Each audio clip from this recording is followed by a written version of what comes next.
আসসালামু আলাইকুম, সবাইকে স্বাগত জানাচ্ছি গ্লোবাল ভিউসে। আপনাদের সঙ্গে আছি আমি ফাহাদিয়া মিতু। আজ জানাবো আন্তর্জাতিক গণমাধ্যমে আলোচিত সংবাদ ও বিশ্লেষণ।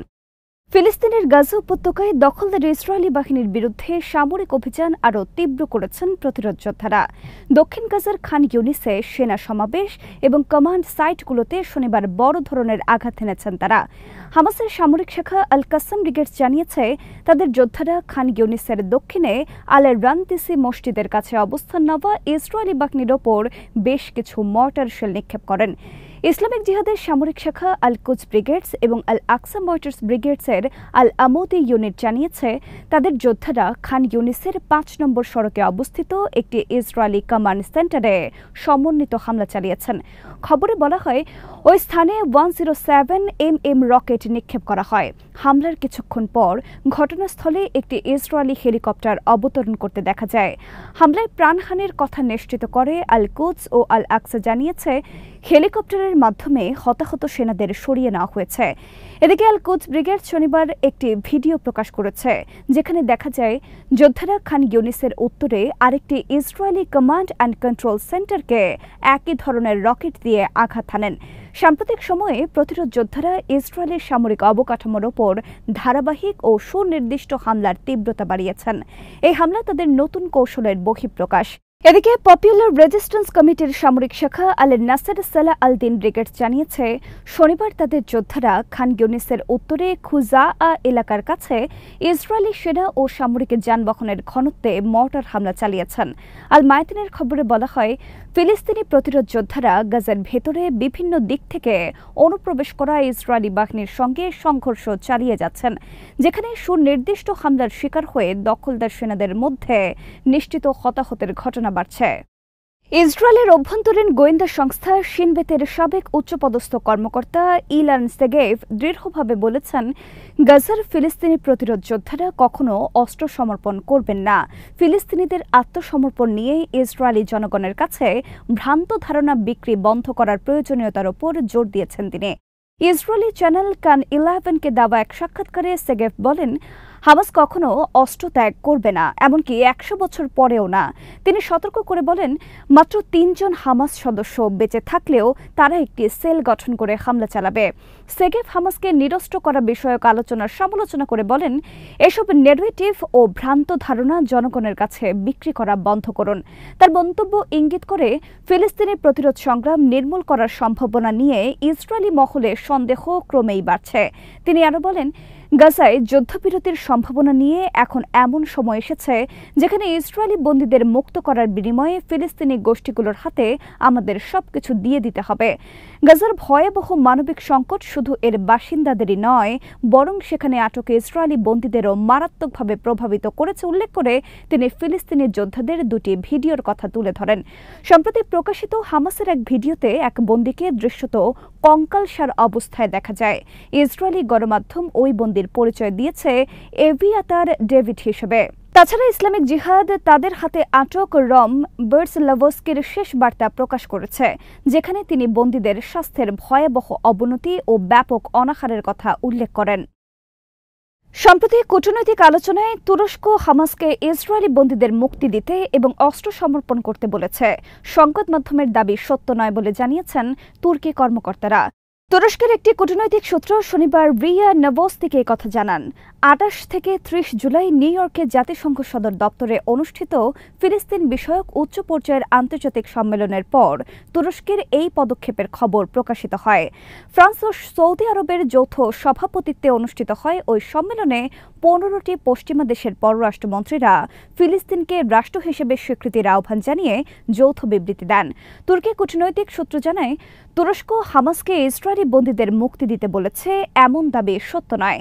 যৌথ ঘোষণার ৮ নম্বর অনুচ্ছেদে বন্দী মুক্তির যে বিষয়ে উল্লেখ রয়েছে তা একটি পূর্ণাঙ্গ যুদ্ধবিরতি চুক্তির বৃহত্তর কাঠামোর অংশ হিসেবে রাখা হয়েছে উল্লেখ করে ওই সূত্র বলেছে মিশর, কাতার ও যুক্তরাষ্ট্রের সমর্থনে তৈরি এই কাঠামোর মধ্যে রয়েছে সব বন্দীর মুক্তি, ফিলিস্তিনি বন্দীদের বিনিময় লাশ ফেরত দেওয়া এবং গাজা থেকে ইসরায়েলি দখলদার সেনাদের পূর্ণাঙ্গ প্রত্যাহার। আঙ্কারা হামাসকে অস্ত্র সমর্পণ সমর্পণ করতে বলেছে সংবাদ মাধ্যমের এমন দাবিও প্রত্যাখ্যান করেন ওই তুর্কি কর্মকর্তা। তার ভাষ্য, ঘোষণার ১১ নম্বর অনুচ্ছেদে বলা হয়েছে হামাস যেন গাজার প্রশাসন ভার ছেড়ে তার অস্ত্র ফিলিস্তিনি কর্তৃপক্ষের কাছে জমা দেয়। তবে শর্ত হলো একটি স্বাধীন ও সার্বভৌম ফিলিস্তিনি রাষ্ট্র প্রতিষ্ঠিত হতে হবে এবং এজন্য আন্তর্জাতিক গ্যারান্টি থাকতে হবে। তিনি আরও জানান, ঘোষণার প্রাথমিক খসড়ায় হামাসকে নিরস্ত্র করা নিয়ে তুরস্ক হস্তক্ষেপ করলে চূড়ান্ত ঘোষণায় ভাষা পরিবর্তন করা হবে। চূড়ান্ত ঘোষণায় নিশ্চিত করা হয়েছে অস্ত্র হস্তান্তরের প্রসঙ্গটি কেবল স্বীকৃত ফিলিস্তিনি রাষ্ট্র গঠনের সঙ্গে সম্পর্কিত থাকবে। এদিকে মার্কিন দূত স্টিভ উইটকফের বরাতে বিভিন্ন মিডিয়া দাবি করেছে হামাস অস্ত্র সমর্পণের আগ্রহ প্রকাশ করেছে, কিন্তু দৃঢ়ভাবে সেই দাবি অস্বীকার করেছে সংগঠনটি। হামাস বলেছে, দখলদারিত্ব অব্যাহত থাকা পর্যন্ত তাদের সশস্ত্র আন্দোলন জাতীয় ও আইনি অধিকার। তারা জোর দিয়ে বলেন, আন্তর্জাতিক আইন ও কনভেনশনে যে কোনো উপায়ে দখলকৃত জনগণের প্রতিরোধের অধিকারকে স্বীকৃতি দেয়। হামাসের বিবৃতিতে স্পষ্ট করা হয়, সব জাতীয় অধিকার পুনরুদ্ধার না হওয়া পর্যন্ত নিরস্ত্রীকরণের কোনো প্রশ্নই ওঠে না। এর মধ্যে সবচেয়ে গুরুত্বপূর্ণ হল স্বাধীন ও পূর্ণ সার্বভৌম ফিলিস্তিনি রাষ্ট্র প্রতিষ্ঠা, যার রাজধানী হবে আল কুদস। জুনের উস্কানিমূলক যুদ্ধে অংশ নেওয়া ইসরায়েলি বিমান বাহিনীর পাইলট, কমান্ডার ও ড্রোন অপারেটরদের পূর্ণাঙ্গ প্রোফাইল উন্মোচন করেছেন ইরানের গোয়েন্দা কর্মকর্তারা। শনিবার ইরানের সরকারি টিভি সহ বিভিন্ন সংবাদ মাধ্যমে এই তথ্য প্রকাশ করা হয়। প্রতিবেদনে বলা হয়, এতে ইসরায়েলি বিমান বাহিনীর সদস্যদের সম্পূর্ণ ব্যক্তিগত তথ্য প্রকাশ পেয়েছে, যার মধ্যে রয়েছে তাদের পরিচয়, বসবাসের স্থান, অপারেশনাল ইউনিট, সামরিক ঘাঁটি এবং অন্যান্য অপরাধে তাদের ভূমিকা। ইসরায়েলের কড়া গোপনীয়তার পরেও ইরানি গোয়েন্দারা এই তথ্য সাফল্য পেয়েছেন বলে খবরে বলা হয়।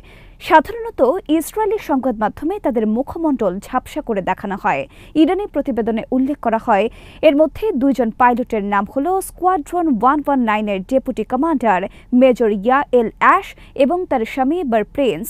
অ্যাশকে শনাক্ত করা হয়েছে মেজর শিমন অ্যাশের নাতনি হিসেবে, যিনি 1973 সালের ইয়ম কিপুর যুদ্ধে নিখোঁজ হয়েছিলেন।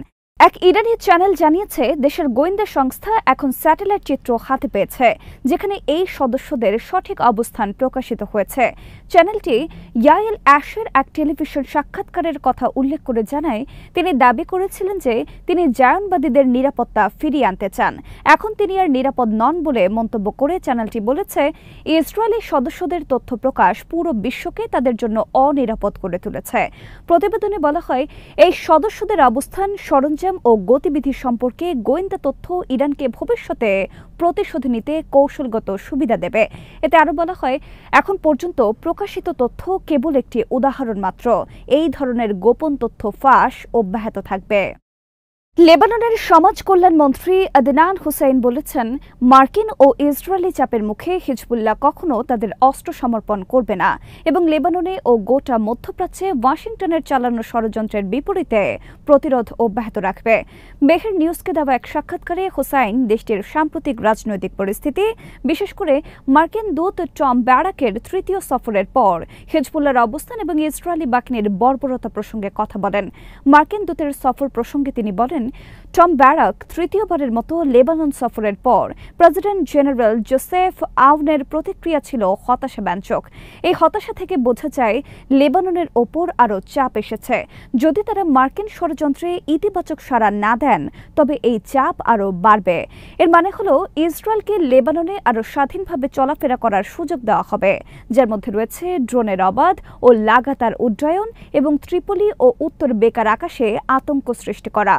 যুক্তরাষ্ট্র কখনো ইসরায়েলকে চাপ দেবে কিনা এই প্রশ্নের জবাবে হুসাইন বলেন, যুক্তরাষ্ট্রের বিভিন্ন প্রশাসন সবসময় লেবাননের ওপর চাপ সৃষ্টি করেছে। বাইডেন প্রশাসন তেল আবিবকে ধ্বংসাত্মক সব অস্ত্র ও আর্থিক সহায়তা দিয়েছে। পুরো পশ্চিমা বিশ্ব কখনো ইসরায়েলকে চাপ দেয় না, দেবে না। গাজায় যা ঘটছে এটিই তার প্রমাণ। হামাস বিভিন্ন প্রস্তাব দিয়েছে, কিন্তু ইসরায়েল সেগুলো প্রত্যাখ্যান করেছে। যুক্তরাষ্ট্র সবসময় ইসরায়েলকেই সঠিক মনে করে। তারা কখনো বলে না যে হামাসের প্রস্তাব গ্রহণযোগ্য, বরং তারা বলেন ইসরায়েলকে আত্মরক্ষা করতে হবে। হোয়াইট হাউসের এই নির্লজ্জ নীতি এখনো চলছে। আজ এখানে শেষ করছি। সবাই ভালো থাকুন, সুস্থ থাকুন আর দেখতে থাকুন বিডি ভিউজ। চ্যানেলটি ভালো লাগলে সাবস্ক্রাইব করুন, সংযুক্ত থাকুন আমাদের ফেসবুক পেজে। আল্লাহ হাফেজ।